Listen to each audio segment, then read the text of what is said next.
Assalamualaikum warahmatullahi wabarakatuh. Nama saya Indah. Dengan NIM 80 2018 02 08. Di sini saya akan menjelaskan review materi yaitu tugas dari Network Advance. Oke, langsung saja. Yang pertama itu ada hierarchical network design.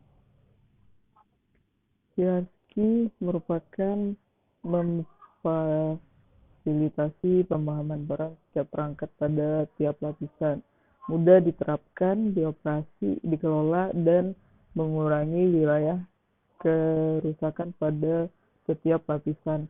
Lapisan tersebut dikenal dengan yaitu yang pertama access layer, yaitu menyediakan akses bagi pengguna atau workgroup ke jaringan. Terus yang kedua distribution layer, yaitu menyediakan konektivitas berbasis kebijakan dan mengontrol batasan antara lapisan access dan core. Terus yang ketiga yaitu core layer, yaitu menyediakan transportasi cepat antar switch with distribution. Terus next ya, selanjutnya kita bahas connecting to the one. One memiliki kemampuan untuk menghubungkan LAN yang berada pada area geografis yang luas. Contohnya di suatu perusahaan, di kantor pusat, dan cabang yang wilayahnya berbeda. Koneksi yang digunakan WAN harus membayar biaya untuk menggunakan layanan penyediaan untuk menghubungkan situs. Terus lalu WAN ini diperlukan atau enggak, yaitu WAN sendiri jika digunakan untuk bisnis dan perusahaan tentu diperlukan untuk komunikasi antara situs yang terpisah secara geografis. Sedangkan untuk masyarakat umum, WAN ini berguna untuk mengirim dan menerima data yang terpisah secara geografis. Contohnya bertransaksi. WAN sendiri hadir karena adanya perkembangan jaringan yang didasari oleh kebutuhan bisnis atau perusahaan yang tentunya memanfaatkan jaringan ini untuk kinerja yang bisa maksimal. Terus standar akses WAN.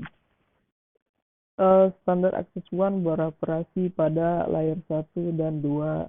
Modelnya OSI yang didefinisikan dan dikelola oleh IA atau EIA, ISO, dan IEEE. Sebuah WAN bisa saja merupakan sirkuit switches atau paket switches. WAN dapat diakses dengan beberapa layanan seperti layanan privat dan layanan publik. Disebut layanan privat karena layanan ini merupakan layanan WAN yang bersifat terbatas, sedangkan layanan publik adalah layanan yang dapat dimanfaatkan oleh semua orang. Terus selanjutnya itu materi tentang Enhanced Interior Gateway Protocol atau disebut dengan EIGRP. Terus pada dasarnya EIGRP ini merupakan protokol yang dikembangkan oleh Cisco yang dirilis pada tahun 1992 yang dikenal dengan Cisco Proprietary Protocol. EIGRP menggunakan diffusing update algorithm atau dual untuk menghitung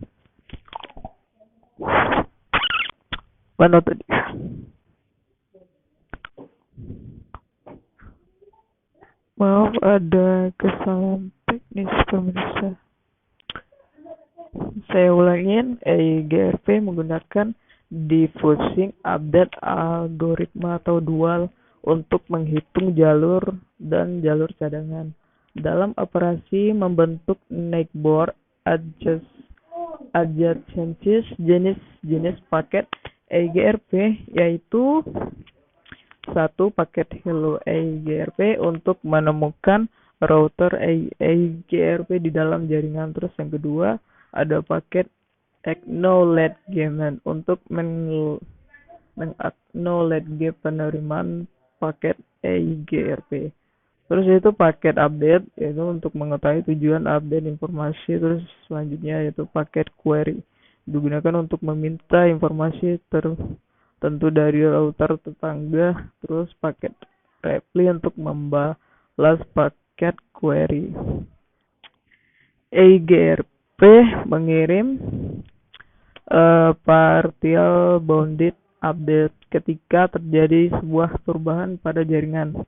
Matrik gabung EIGRP menggunakan bandwidth, delay, reliability, and load untuk menentukan jalur terbaik. Selain itu, dual SIM FSM digunakan untuk menentukan best path atau successor and potential backup path FS ke setiap jaringan tujuan.